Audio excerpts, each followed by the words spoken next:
వివాహితుల సంబంధం ఒక మహిళ ప్రాణాలు తీసింది. ఆమెను తన కుమారుడు ఎదుటే దుండగులు గొంతు కోసి అతి దారుణంగా హత్య చేశారు. ఈ ఘటన మేడ్చల్ జిల్లా దుండిగల్ పిఎస్ పరిధిలోని బహదూర్పూర్పల్లి గ్రీన్ హిల్స్ కాలనీలో జరిగింది. కౌడిపల్లి మండలం తిమ్మాపూర్కు చెందిన మహిళ తన భర్తతో విభేదాలు వచ్చి కుమారులతో కలిసి వేరుగా ఉంటుంది. గ్రీన్ హిల్స్ కాలనీలో కిషన్ అనే వ్యక్తికి చెందిన ఇంట్లో అద్దెకుంటోంది. ఈ క్రమంలో కిషన్ తో ఆమెకు వివాహేతర సంబంధం ఏర్పడింది. అంతేకాదు ఈ చనువుతో ఆ ఇంట్లో ఇతర గదుల అద్దెలు కూడా వసూలు చేస్తుండటంతో గొడవలు మొదలయ్యాయి. కిషన్ భార్య ఇతర బంధువులు ఆగ్రహం వ్యక్తం చేస్తారని చెబుతున్నారు.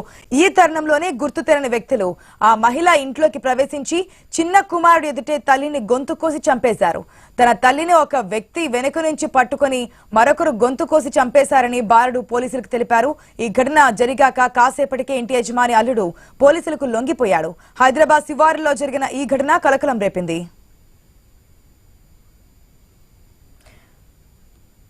ఘటనకు సంబంధించి అప్డేట్స్ మా ప్రతినిధి ప్రవీణ్ ద్వారా తెలుసుకుందాం.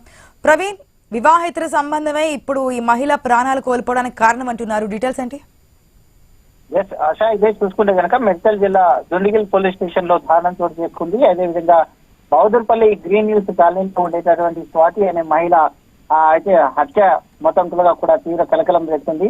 అక్రమ సంబంధమే ప్రధానంగా దీనికి కారణం అంటూ కూడా స్థానికుల నుండి మొత్తంగా కూడా అక్కడ సమాచారం వస్తున్నట్టుగా తెలుస్తుంది. అయితే ఆ దుండిగిల్ పోలీస్ స్టేషన్ పరిధిలోని బహదూర్పురాలో ఉండేటటువంటి గ్రీన్ హిల్స్ కాలనీలో మహిళ దారుణ హత్య సంచలనం రేపింది. ఉదయం 6 గంటల సమయంలో గుర్తు తెలియని వ్యక్తి ఇంట్లోకి చొరబడి మహిళ గొంతు కోసి హత్య చేసినట్టుగా సమాచారం అయితే అందుకున్నటువంటి పోలీసులు సంఘటన స్థలానికి చేరుకుని వివరాలను అడిగి తెలుసుకుంటారు. ప్రాథమిక దర్యాప్తులో వివాహితర సంబంధమే హత్యకు కారణమై ఉండవచ్చని పోలీసులు కూడా అనుమానిస్తున్నారు.